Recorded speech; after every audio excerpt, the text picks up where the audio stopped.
Imagine a desert so vast, so hostile, and so deep that the air pressure at the bottom would crush human lungs. A wasteland of blinding white salt stretching for thousands of kilometers, sitting nearly 2 miles below sea level. This is not another planet. This is Europe. The year is 5.3 million BC. Where the Mediterranean Sea should be, there is nothing but an empty, hypersaline abyss. For hundreds of thousands of years, shifting tectonic plates have pinched off the Strait of Gibraltar, locking the Mediterranean basin away from the Atlantic Ocean. Under the relentless prehistoric sun, the sea simply evaporated, leaving behind a sterile canyon of salt. But the Earth is a restless machine, and the land bridge holding back the entire Atlantic Ocean is beginning to weaken. What is about to happen here will not just rewrite geography, it will trigger the most violent flood in the history of the planet, an event so massive it will single-handedly birth the cradle of human civilization.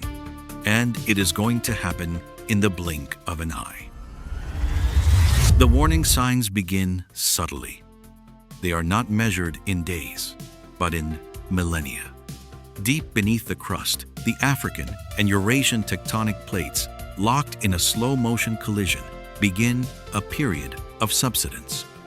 The land bridge connecting modern-day Spain and Morocco starts to sink. On the western side of this natural dam sits the full crushing weight of the Atlantic Ocean. On the eastern side, a drop of over 1,500 meters into a dry abyss. Small fractures begin to form in the limestone. First, it is a trickle, then a stream. The Atlantic begins to carve a narrow channel through the rock. To any creature standing in the basin below, it would look like a distant, beautiful waterfall tumbling from the heavens. But the water is a trap. With every drop that falls, the channel grows wider. With every millimeter of rock that erodes, the flow accelerates. The pressure building against the Gibraltar sill follows no calendar. But by the late Miocene epoch, the structural integrity of the rock reaches its absolute mathematical limit. The question is no longer if times the dam will fail. The question is how fast the ocean will fall. When the breach finally occurs, it does not happen slowly. The dam shatters. A wall of ocean water, hundreds of meters high, violently rips through the Strait of Gibraltar. This is the Zanclean Mega-Flood, and the numbers defy all human comprehension. Water plunges down a 1-kilometer drop into the dry basin. The flow rate is estimated at 100 million cubic meters per second. To put that into perspective, that is a waterfall 1,000 times larger than the Amazon River. It is the discharge of Victoria Falls, multiplied by 10,000. The water does not just flow, it destroys. Moving at highway speeds of over 100 kilometers per hour, the deluge acts like a liquid buzzsaw, carving an underwater canyon nearly 400 meters deep that can still be seen on sonar scans today. The noise alone would have been deafening for hundreds of miles, a continuous planetary roar of rushing water and grinding rock. In just a matter of months, an ocean basin that took hundreds of thousands of years to dry out is violently reborn. At its peak, scientists estimate the sea level of the Mediterranean rose by a staggering 10 meters times every single day. Islands that were once towering mountain peaks are surrounded by water. Ecosystems are instantly drowned.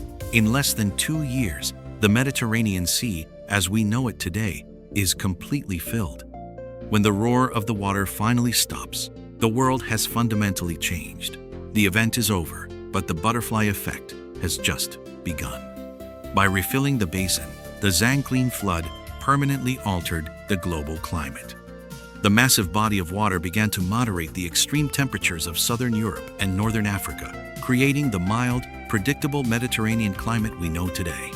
Without this violent geological event, the timeline of human history does not exist. If the Gibraltar Dam had never broken, there would be no sea for the Phoenicians to sail. There would be no fertile coastlines for the Greeks to build their city-states. The Roman Empire, which relied entirely on the Mediterranean for trade and conquest, could never have formed. The Zanclean Mega-Flood proves that the Earth is not a static canvas, it is an active participant in our history.